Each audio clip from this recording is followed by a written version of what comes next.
में गुरुद्वारों में ये जाते ही रहते हैं, इनके बस की बात नहीं। और धार्मिक अनुष्ठान भी अपने गुरुओं के माध्यम से करवाते हैं। तो ये गुरु कैसे थे? एक बार राजा वीर सिंह जी ने, काशी नरेश ने प्रतिवर्ष की तरह अपना एक धार्मिक अनुष्ठान करवा रखा था। उनके महल से अपने रेजिडेंस उस बाग में था। उस बाग के एक कोने में अलग से एक सत्संग स्थल बना रखा था। वहाँ पर वो प्रतिवर्ष महीने में या 6 महीने में जैसा भी वो अपने अनुष्ठान कराता रहता था। तो क्या करते थे, ये नकली संत जाते थे, उनको खाने पीने की सारी सुविधा को उपलब्ध करवा देता था राजा, और चलते समय उन्हें 5-5 सोने की मोहरें दे देता था। वो उस लालच में वहाँ गणेश चले जाया करते हैं सभी पंथों के। एक बार ऐसा ही अनुष्ठान हो रहा था, कबीर परमेश्वर जी भी पहुंच गए। अन्य संत थे, वो कोई लाल कपड़े पहन रहा, कोई दाढ़ी मूछ मुंडा रहा, या कति बड़ी बड़ी दाढ़ी अलग से संगर के बैठा, कंठी माला घनी पैर के। परमात्मा अपने सिंपल वाणी में जैसा भी वो उत्तर प्रदेश का, उसमें धोती कुर्ता टोपी हुआ करती थी, इसमें और दाढ़ी बड़ी हुई, जाके उन्हीं में बैठ गए। सत्संग हो रहा था। उनमें से किसी ने बताया कि ये कबीर जो है ये भी सत्संग करता है। तो उन्होंने कहा, संतों ने जो बैठे थे, एक मंच पर श्रोता अलग थे और एक स्टेज पर वक्ता बैठे थे संत। परमात्मा नीचे बैठे थे श्रोताओं में। अब किसी ने कहा कि ये कबीर भी सुना है, बहुत अच्छा सत्संग करता है। तो उनका जो हेड था, राजा का जो निजी संत था, गुरु था, उसने कहा, आओ भगत जी आप भी सुना दो खड़े होकर वहीं पर, क्योंकि वहाँ भेदभाव बहुत होता है। संत तो जो गद्दी पर बैठे वो तो बड़े अपने आप को सुप्रिय समझते हैं, और परमात्मा एक सिंपल वेशभूषा में थे। उन्होंने उनको एक भक्त जानकर कहा कि आप कुछ सुना दो। परमात्मा ने कहा कि आपने सब कुछ सुना ही दिया, अब मैं क्या सुनाऊँ? अब सूर्य को दीपक क्या दिखाऊं? फिर भी कहने लगे, नहीं नहीं कुछ तो सुनाओ, कुछ तो सुनाओ। सुना आप बहुत कुछ सुनाते हो, बहुत सत्संग करते हो। परमात्मा बोले, तुम मेरे सत्संग को सुन नहीं सकोगे। कि नहीं नहीं ऐसी कोई बात नहीं, आप सुनाओ सुनाओ। अब वो तो महिमा गाँव थे विष्णु जी की, सर्वेश्वर महेश्वर सर्वशक्तिमान परमेश्वर है, ये है। अब परमात्मा ने कहा कि मेरे एक प्रश्न का उत्तर दे दो। कौन ब्रह्मा का पिता है, कौन विष्णु की माँ, शंकर का दादा कौन है, हमको देवो बताए। अब सारे कूद कपड़े, ये क्या बात कही, इनका कोई माता पिता नहीं, सर्वेश्वर है महेश्वर है सर्वज्ञ है, ये तो अजन्मा है, सारी सृष्टि के पालनहार। परमात्मा ने उनकी सारी जो है ना शंकाओं का समाधान किया, बताया कि देवी भागवत 3रे स्कंद में ऐसे ऐसे लिखा है। विष्णु जी स्वयं स्वीकार करते हैं, ये देखिएगा कि हमारा तो जन्म और मृत्यु होता है, हम अविनाशी नहीं है। ये देखिएगा श्रीमद् देवी भागवत, गीता प्रेस गोरखपुर से प्रकाशित, संपादक हनुमान प्रसाद पोदार चिमनलाल गोस्वामी। ये गीता प्रेस गोरखपुर से प्रकाशित है। ये भी दिखा देते, कंसेप्ट क्लियर कर दें। 123 पृष्ठ पे ये 3रा स्कंद। और यहाँ विष्णु भगवान अपनी माता दुर्गा की प्रशंसा कर रहे हैं, महिमा कर रहे हैं, स्तुति। तुम शुद्ध स्वरूपा हो, ये सारा संसार तुम्हें से उद्भासित हो रहा है। मैं ब्रह्मा और शंकर, विष्णु ब्रह्मा और शंकर, हम सभी तुम्हारी कृपा से विद्यमान है। हमारा आविर्भाव माने जन्म, तिरोभाव माने मृत्यु हुआ करता है। केवल तुम ही नित्य हो, जगत जननी हो, प्रकृति और सनातनी देवी हो। अब भगवान शंकर बोले, देवी यदि महाभाग विष्णु तुम्हीं से प्रकट हुए हैं तो उनके बाद उत्पन्न होने वाले ब्रह्मा भी आपके ही बालक हुए। फिर मैं तमोगुणी लीला करने वाला शंकर क्या तुम्हारी संतान नहीं हुआ? अर्थात मुझे भी उत्पन्न करने वाली तुम ही हो। शिवे, संपूर्ण संसार की सृष्टि करने में तुम बड़ी चतुर हो। इस संसार की सृष्टि सतिथि और संहार में तुम्हारे गुण सदा समर्थ हैं। उन्हीं तीनों गुणों से उत्पन्न हम ब्रह्मा विष्णु एवं शंकर नियमानुसार कार्य में तत्पर रहते हैं। परमेश्वर ने कहा कि तुम झूठ बोल रहे हो, ब्रह्मा विष्णु महेश अजरो अमर नहीं, इनका नाश होता है, जन्म मृत्यु होते इनके माता पिता हैं। ये ब्रह्म काल रूपी ब्रह्म ये इनका पिता है और दुर्गा इनकी माता है। और भी काफ़ी बताए मालिक ने प्रमाण दिए, पर वो चंगरगे जो सामने श्रोता बैठे उनकी बेइज्जती होगी।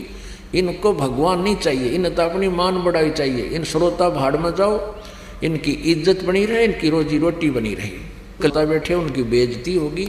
इनको भगवान नहीं चाहिए, इन्हें तो अपनी मान बढ़ाई चाहिए। इन श्रोता भाड़ में जाओ, इनकी इज्जत बनी रहे, इनकी रोजी रोटी बनी रही।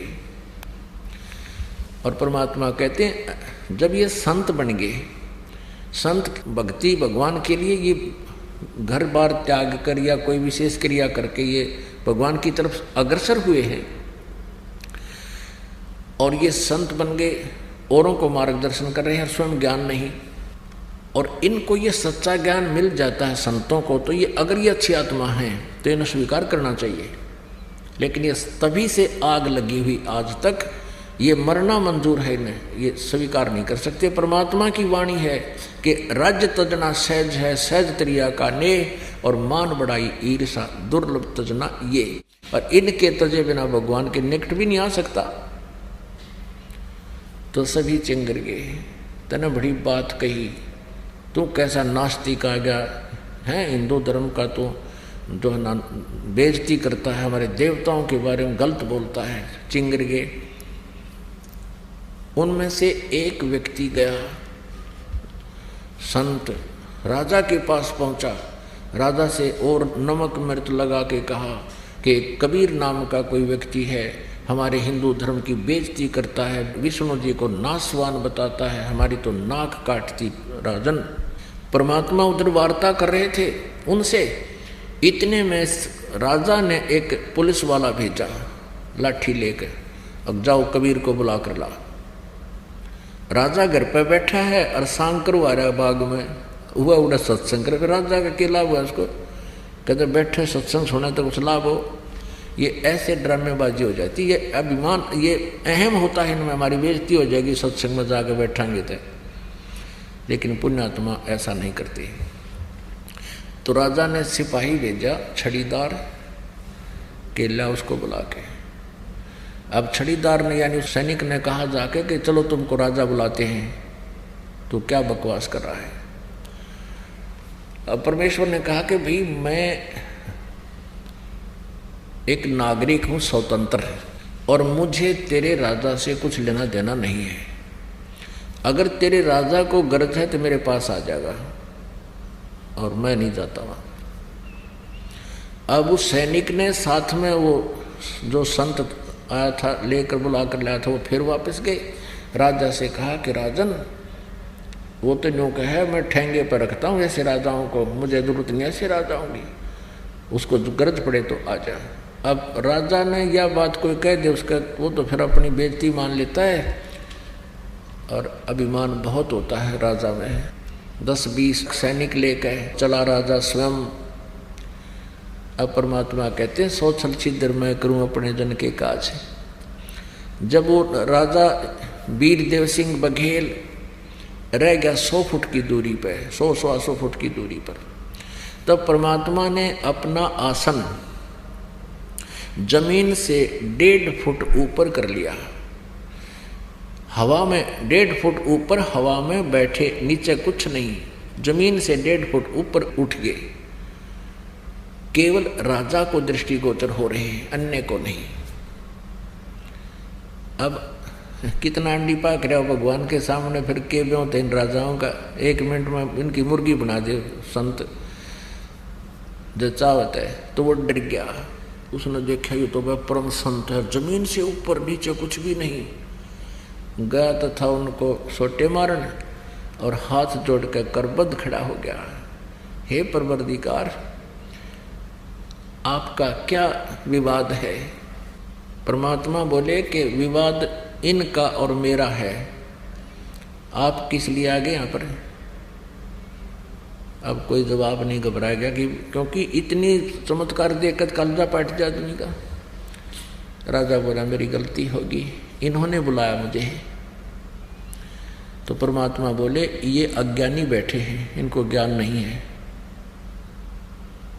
परमात्मा ने 1 घंटा खड़ा होकर सत्संग करा के सारी हर पहलू पर विचार दिया। तो कौन कहाँ से आया है, परमात्मा की भक्ति बिना तुम्हारा क्या होगा, राज्य पद तभी तक रहेगा जब तक तो तुम्हारे पुण्य हैं, पुण्य क्षीण होने के बाद फिर राजा रसभ हो। अब वो पुण्यात्मा थी और कुछ मालिक ने दया कर दी उसके ऊपर, अग्रम अग्रम खत्म कर दी उसकी। हाथ जोड़ के कबीर परमेश्वर को अपने महल में ले गया कि मेरे साथ चलो परवरदिगार। परमात्मा बोले अपने गुरु को भी साथ ले ले जब चलूँगा। अच्छा जी, सबको विदा करवा दिया। उनको जो दक्षिणा दिवानी थी दे दी जाओ, वो तो लालची आ रहे थे। भोजन भंडारा करा दिया उसके गुरु को, और साथ में परमेश्वर दोनों राजा के महल में गए। अब परमात्मा कहते अब सुनो मेरा इसका क्या विवाद था, निकाल तेरी सारी पोथियों को। और राजा के सामने बैठा है और अगर तू झूठ बोलेगा तो फिर देखना। राजा बोला इसका बक्कल तुरवा दूँ जो झूठ बोलेगा तो। अब परमात्मा बताने लगे खोल शिव पुराण को, रुद्र संहिता अध्याय 5 और से 9 तक पढ़। उसके अंदर क्या लिखा है, काल रूपी ब्रह्म और दुर्गा के योग से विष्णु की उत्पत्ति हुई। वो ब्राह्मण कहता है ऐसा ऐसा ही लिखा हो, पढ़ा संस्कृत। अब उस ब्राह्मण का भी उद्धार हो गया, राजा का भी उद्धार हो गया, दोनों ने परमात्मा से उपदेश लिया। अब ठीक है, नाम ले लिया, भक्ति करते हैं।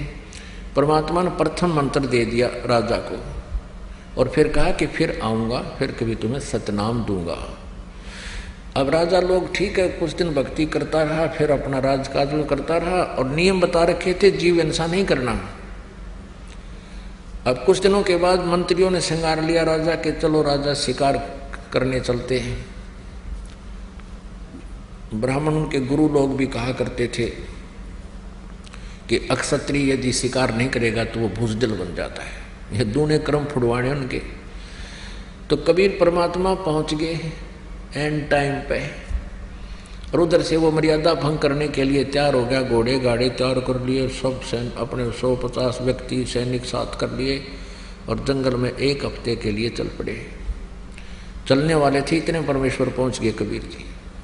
आओ महाराज जी, आओ महाराज जी, वीरदेव सिंह बघेल कहने लगे। परमात्मा ने बोले कहाँ जाने की तैयारी है? कि जी हम शिकार खेलने जा रहे हैं, आप भी चलो हमारे साथ। परमात्मा बोले भाई मैं नहीं चलता। नहीं जी आप चलो, हमारे गुरु हो। भगवान का देख गुरु भी कब हमने, और मैंने कर रखे मेरे जीवन से नहीं करने, ये करने की तैयारी कर रहे नालायक। परमात्मा बोले कि मैं आपके साथ चल भी पड़ूंगा तो वहां आपको कोई शिकार नहीं मिलेगा।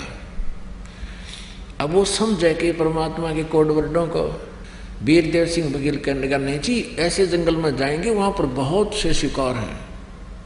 परमात्मा बोले यू नो ऐसे नहीं मानेगा। अच्छा भाई चलो। मालिक के लिए भी हाथी का तैयारी करवा दी, उसके ऊपर बैठा दिए। पहुंच गए वहां जंगल में, शाम तक पहुंचे, सुबह की तैयारी की शिकार के लिए। अब सुबह चल पड़े सैनिक भी और वो भी, कबीर साहब भी साथ में।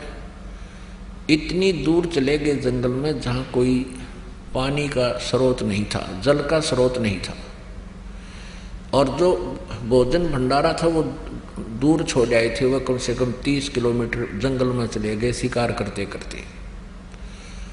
वहाँ शिकार कोई नहीं मिला उनको, ढूंढते ढूंढते खोजते खोजते चले गए। एकदम ऐसी रजा करी मालिक ने, सबको प्यास लगाई और जबरदस्त भूख लगाई। सबके प्राण मुंह को आगे। यदि 10 मिनट में आहार और जल ना मिले तो सारे मरे, राजा भी खत्म हुए। जल थोड़ा बहुत साथ ले गए तो पी प्या लिया था। अब राजा ने कहा भी आसपास खोजो, कोई जल हो, कोई बाग हो, कहीं कोई फल आहार मिले। सब जाकर घूम आए, कहीं कुछ नहीं मिला।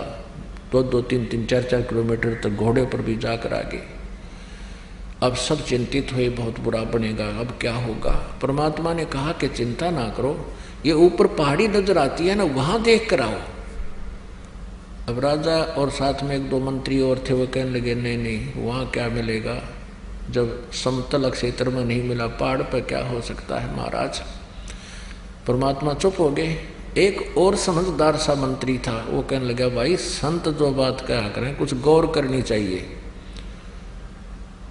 तो उसको उनके कहीं पाछा कर 2-3 जने गए उस पहाड़ पर, घूमते घूमते ऊपर जाके क्या देखा, इतना सुंदर जल, बिल्कुल अमृत भरा पड़ा एक सरोवर, मतलब छोटा सा तालाब तलैया, और उसके चारों तरफ बाग, सुंदर ये सेब संतरे आम, बहुत सुंदर लदपद हो रहा है। उन्होंने आवाज लगाई कि आ जाओ, बहुत सुंदर स्थान है, जल भी है आहार भी है। अब सभी पहुंच गए ऊपर, देखा सचमुच यहाँ तो एक अलग से दुनिया है, अलग से परमात्मा कुदरत का खेल देखो भाई। ये कह रहे सबने जल पिया, फल आहार किया, वहां से प्रस्थान करने लगे। तब सभी ने फल तोड़ के और अपने जेबों में ठोक लिया, चल पड़े। अब घोड़े पर बैठा रखे थे, हाथी तो पीछे छोड़ रखा था। अब घोड़े पर बैठा लिया कबीर परमेश्वर जी को, और राजा भी उसी पर बैठ लिया। अब राजा ने घोड़े को तो थोड़ा सा चल पड़ा ना काफिला वहां से, बाग से। राजा ने देखा, हे भगवान तेरी कैसी कुदरत, ऐसे पहाड़ के ऊपर, और जल कहाँ से आया, ये बाग कैसे यहाँ लगा। अब पीछे मुड़कर घोड़ा मोड़ कर देखा, वहां तो धूल उड़, कुछ भी कोई नहीं, नरे पत्थर पड़े। अब राजा की आंख फट गई कि हे भगवान, हे गुरुदेव, वो कहाँ गया बाग। परमात्मा बोले बेटा जहां से आया था वहां गया, ये हमारे सतलोक से आया था। अब इसने सौंपना नहीं कह सकते, क्यों गोज भरी फलों की सबकी थैला में रखा राजा ने भी। अब वापस आ गए, कोई शिकार नहीं मिला। अगले दिन भी परमात्मा ने कहा घर चलो, इन बकवादों से कुछ नहीं हासिल होगा। पैर पकड़ लिए, राजा बोला जी आज के बाद कति जीव हिंसा नहीं करूंगा। प्रभु कहने लगे मैं इसलिए आया था ना, तुम सारे मरो, यहाँ पर तुम्हारा अंत था, तेरी एक्सटेंशन की है मैंने। और तो पक्की जचगी सब कहकर 20 किलोमीटर थे, कुछ भी नहीं था, सारे मरा हूँ। कति 10 मिनट में जल और आहार ना मिलता था। घर आकर उसने अपनी रानी से सारा करिश्मा बताया कि परमात्मा आए हैं, ऐसी रक्षा कर दी, हम सारे मरने थे। इससे प्रभावित होकर रानी ना मान्या करती, रानी ने भी नाम ले लिया, यानी पूरे परिवार में। अब परमात्मा ने कहा कि अब तू भक्ति कर, तुझे सतनाम दे दिया है, बकवाद छोड़ दिए भी। बोला ठीक है। फिर कहा कि तुझे कुछ दिन में सारनाम दूंगा। अब कुछ वर्षों के बाद राजा ने कहा कि प्रभु आपका दास इस योग्य हो गया हो, सारनाम के दया करियो। परमात्मा ने कहा ठीक है भाई, आज तेरे को सारनाम दूंगा, लेकिन मेरी कंडीशन है। क्या है कि एक चंद्र प्रभा नाम की एक बेटी है हमारी, नाम ले रखा उसने, हमारी उपदेशी शिष्या है, तुम्हारी गुरु बहन है।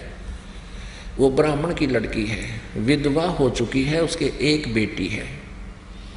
उसको वो भी जानता था, राजा भी जानता था उस बहन को कि अच्छा जी वो, हाँ उसके पास एक धोती है, धोती साड़ी जिसको बोलते हैं, और मुझे चाहिए, आपको उपदेश दूंगा ना सारनाम, तो मुझे एक सफेद कपड़ा चाहिए, सूचा स्वच्छ। और उस लड़की ने अपने ही आंगन में बाड़ी बीज के, कपास का पौधा बीज के, कई पौधे, और उसमें से जो कपास चुग के उसको लोड के उसकी धागा यानी काट के उसकी उसने अपने हाथों से एक धोती बना रखी। और वो धोती तू लाकर दे, बाजार से नहीं चलेगा कपड़ा, वो स्वच्छ कपड़ा है और धोती बना रखी है। और वो धोती तू लाकर दे, बाजार से नहीं चलेगा कपड़ा, वो स्वच्छ कपड़ा है और ये सार नाम देना है। ये तो एक लीला थी मालिक की, वैसे सार नाम में इसकी आवश्यकता नहीं थी। उनका भ्रम तोड़ना था, क्योंकि हम रीस तो कर लेते हैं, सार नाम मिला मिल भी जाओ तो फिर वो खरे नहीं रहे तो वो फिर खत्म हो जाता है। इसलिए परमात्मा पहले पूरे तैयार करते हैं। और ठीक है, राजा ने कहा जो आपकी आज्ञा प्रभु। राजा ने अपने 2-3 नौकर भेजे सैनिक कि जाकर उस बहन से कहो कि राजा आ रहा है। परमात्मा ने कहा तुम स्वयं जाकर लाना। अच्छा है। अब उस लड़की ने सोचा राजा का मेरे घर पर आने का कौन सा तात्पर्य, क्या उद्देश्य है। राजा लोग खैर में तो आते नहीं, कोई उपद्रव जरूर करेगा मेरे साथ में, जान की बात। फिर भी हिम्मत सी करके आना ही था उसने, तो उसके लिए एक अलग से बढ़िया कपड़ा बिछा करके आसन लगाया और दूध गर्म कर लिया। राजा जब पहुंचा उसको बैठने को प्रार्थना की, राजा बैठ गया। तब उस राजा ने कहा बहन मैं आज आपके पास एक विशेष वस्तु मांगन आया हूं, बहन तू नाटिए मत ना। वो कहने लगी आप राजा हो, हम आपकी प्रजा हैं, आपका सब वस्तुओं पर अधिकार होता है राजा का, तो आज्ञा करो। राजा बोला आज्ञा नहीं, मैं प्रार्थना करता हूं, मैंने उपदेश लेना है सार नाम। राजा बोला आज्ञा नहीं, मैं प्रार्थना करता हूं, मैंने उपदेश लेना है सार नाम। और गुरुजी ने एक कंडीशन रख दी है, उसमें कुछ सफेद कपड़ा चाहिए स्वच्छ। आपके पास गुरुदेव ने एक धोती बताई है, वो धोती जो तूने, तो लड़की ने कहा कि धोती तो मेरे पास बहुत है, दे दूंगी। नहीं, वो धोती दे मुझे जो आपने गंगा जल से लाकर के कपास के पौधों को सींचा है और फिर उसमें जो कपास उगी है उसको लोड कर काट के और उसका कपड़ा से धोती बनाई है, वह धोती मंगवाई है गुरुदेव ने। इसकी जो कीमत तू मांगेगी बहन मैं दे दूंगा। तो लड़की कहने लगी किसी कीमत पर भी इस धोती को मैं नहीं दे सकती, क्योंकि मैंने इसको अपने भगवान जगन्नाथ के लिए तैयार किया है। जगन्नाथ का मंदिर है उड़ीसा में, और वहाँ भगवान की मूर्ति पर चढ़ा कर आऊँगी इस धोती ने। इसमें एक एक तार मेरा भगवान के प्यार का जुड़ा हुआ है, ये मैं तुझे राजा किसी कीमत पर नहीं दे सकती, मुझे मजबूर ना करना। राजा ने कहा बहन सोच ले, मेरे जीवन का सौदा है, मुझे सार नाम नहीं मिला तो मेरा जीवन व्यर्थ हो जाएगा। तू 5 गांव ले ले मेरे तय, जो मुंह मांगे तुझे धन दे दूंगा, तू मुझे धोती दे दे। वो लड़की कहने लगी मैं इस धोती को आपको नहीं दे सकती, तेरे राज को त्याग सकती हूँ, फांसी दे मैं फांसी पर चढ़ सकती हूँ, जबरदस्ती छीन सकता है, मैं अपने भगवान की धोती नहीं दे सकती। उसने कहा गुरुदेव ने कहा, किसी ने कहा। वो लड़की कहती है नहीं, मैं अपने भगवान वाली वस्तु को नहीं दे सकती। अब राजा क्योंकि भगवान से डरने वाला था, मालिक का ज्ञान सुन रखा था ना, उसका 2 मारो जूतर उठा लेता था, ऐसे चलना नहीं था। तो वो जान गया अक भाई मेरे कर्म माड़े हैं, जब लड़की के जद पकड़गी, कर्महीन हूं मैं, ये सार नाम नहीं मिला तो मेरा जीवन व्यर्थ रहेगा। राजा वापस आ गया। राजा का चेहरा देखकर प्रभु ने कहा क्या रहा राजन। कबीर साहब ने कहा कि भगवान मेरा दुर्भाग्य है, मैं कर्महीन इंसान हूँ, आज मेरे शुभ मार्ग में बाधा बन गई, उस बहन ने धोती दी नहीं। परमेश्वर ने कहा भी क्या कहा कि वो कहती है कि मैंने अपने भगवान जगन्नाथ के लिए इसकी तैयारी की है और मैं उसको ही चढ़ाऊंगी, जगन्नाथ के मंदिर में जाऊंगी, नंगे पैर जाऊंगी और भगवान का चढ़ा आऊंगी, मैं नहीं दे सकती। मैंने सारे प्रयत्न कर लिए, उसको सब लालच भी दे दिया, हाथ भी जोड़ दिए, पर वह बहन मानी नहीं। गुरुदेव मेरा दुर्भाग्य है। परमात्मा बोले भी चलो मैं अपनी कंडीशन लूज करता हूँ, अपनी शर्त को मैं ढीला करता हूँ, तो ऐसे कर, ये बहन जगन्नाथ में जो तेरी गुरु बहन है, जगन्नाथ के मंदिर में या धोती चढ़ा कर आवेगी, अर्पण करेगी, तू उसकी मदद कर दे, रास्ते में उसको कोई बाधा ना करे और उस धोती को वे ठीक ठाक चढ़ा कर वापस आ जाएगी, इसको कोई दुख ना होया तो मैं तुझे सार नाम दे दूंगा, फिर मैंने कपड़े की जरूरत को ना। राजा ने राहत की सांस ली, एक नई किरण दिखाई दी प्रकाश की। ने बोला जो आज्ञा महाराज। उसी समय राजा ने 2-3 नौकर समझदार से भेजे और बहन से कहो कब जाएगी वो पूछो उससे और उसकी मदद करो, उसको उसके लिए एक रथ जोड़ ले जाओ, बैठा कर ले जाना, खाने पीने की व्यवस्था करना, बहन को कोई दुख ना हो। अब राजा की आज्ञा लेकर के सिपाही पहुंचे कि बहन, राजा ने कहा कि आप कब जाओगी जगन्नाथ के ये धोती अर्पण करने। राजा ने हमारी सेवा लगाई है 4-5 सैनिकों की, हम आपके साथ चलेंगे, आपको कोई रास्ते में दुख ही ना कर दे। आपके लिए राजा ने रथ तैयार करवा दिया है। वह बहन कहने लगी मैं, उसने तो ये सोचा था कि राजा घर पर जाकर सोचा करे और फिर मेरे साथ कोई उपद्रव पैदा करेगा। वह डर रही थी, सैनिक वापस आए तो घबरा रही थी कि हो गया काम गड़बड़, होने दो जो होगा। ये सोच लिया था, भगवान के लिए देश निकाला भी अच्छा।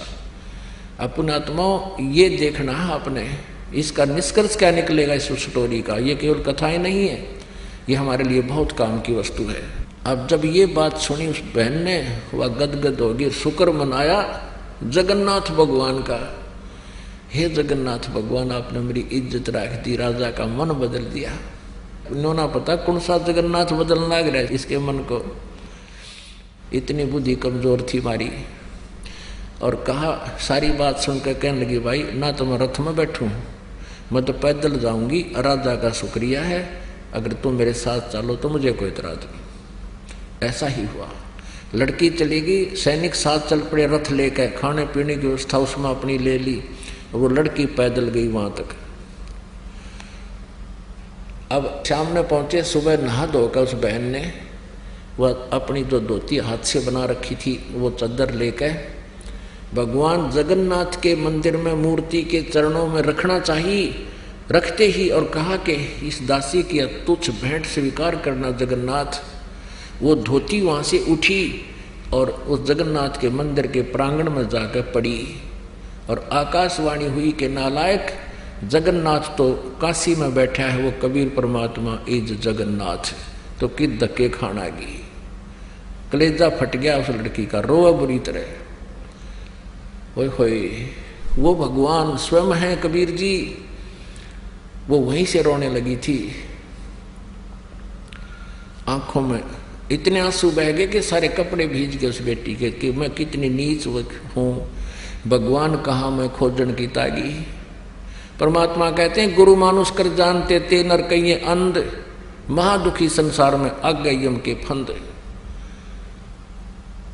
आकाशवाणी ने कहा कि जगन्नाथ वहां बैठा, जिसने धोती वहां मंगवाई थी, तो वहां नहीं पहुंचा सकी, यहां धक्के खाने आ गई, ले जा इसको उठाकर। अब ये आकाशवाणी सुनी उन सैनिकों ने भी, वापस आगे रोती हुई। अब वो लड़की रो रही थी। 10-12 दिन के बाद फिर वो वापस पहुंचे।